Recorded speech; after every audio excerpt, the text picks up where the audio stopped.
अब बहुत सारे पेरेंट्स के दिमाग में ना अपने बच्चों की परफॉर्मेंसेस को देख के एक सवाल जो है वो कई बार दिमाग में आता है कि यार तू सारा साल जो है इस आदमी के पास जाके कोचिंग लेता रहा या पढ़ता रहा या जो है वो समझता रहा चीजें, फिर भी तेरे इतने कम नंबर क्यों आ रहे हैं? क्या सारा साल में टीचर ने तेरे को इतना भी कैपेबल नहीं किया कि तू एक्स नंबर जो है, जो भी उसकी एक्सपेक्टेशन है, वो तू ले सके?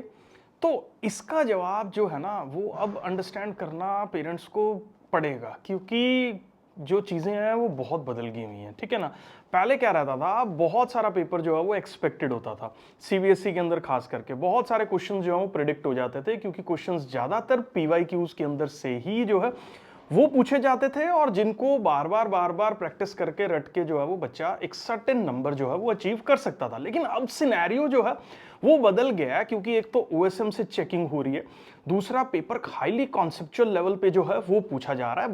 बच्चे का पेपर अगर 70 मार्क्स का है तो आप ये समझ लो 70 कॉन्सेप्ट्स जो है वो उससे पूछ रखे हैं। अगर उसने डीप डाइव करके कॉन्सेप्ट्स को अंडरस्टैंड किया हुआ है तो ही वो इन पर्टिकुलर क्वेश्चंस का आंसर कर सकता है। ऊपर ऊपर से पढ़ के अगर आप ये अंडरस्टैंड कर रहे हो कि भैया 20 नंबर तो ले लेता, 25 नंबर तो ले लेता, वो कैसे ले लेता? क्योंकि भैया 70 नंबर का अगर पेपर है तो 70 कॉन्सेप्ट्स उसमें पूछे हुए हैं, ठीक है। अब 70 कॉन्सेप्ट्स बच्चा तभी क्लियर करेगा जब उसने डीप डाइव करके उन कॉन्सेप्ट्स को अंडरस्टैंड किया होगा। स्ट्रेट फॉरवर्ड चीजें पूछी नहीं जा रही हैं, सीधे सीधे क्वेश्चंस आ नहीं रहे हैं, इसीलिए बच्चों के मार्क्स जो है वो बहुत ज्यादा कम जो है वो होते हुए दिखाई दे रहे हैं। इसलिए पेरेंट्स को भी ये चीज अंडरस्टैंड करनी पड़ेगी। It's not a piece of cake कि आप साइंस स्ट्रीम जैसे जो है वो हम सब्जेक्ट्स ले रहे हैं, फिजिक्स, केमिस्ट्री, मैथमेटिक्स और बायोलॉजी, और उसको ऊपर ऊपर से पढ़ रहे हैं और एक्सपेक्ट कर रहे हैं कि हमें पेपर पता लग जाए या टीचर जो है वो हमें इतना करा दे कि मैं पास हो जाऊं। तो उसके लिए तुम्हें खुद एफर्ट लगाना पड़ेगा, ये चीज आज रियलाइज कर लो, नहीं तो बहुत टाइम जो है वो वेस्ट करने वाले हो। क्योंकि अब सिनेरियो सीबीएसई के वैसे नहीं है।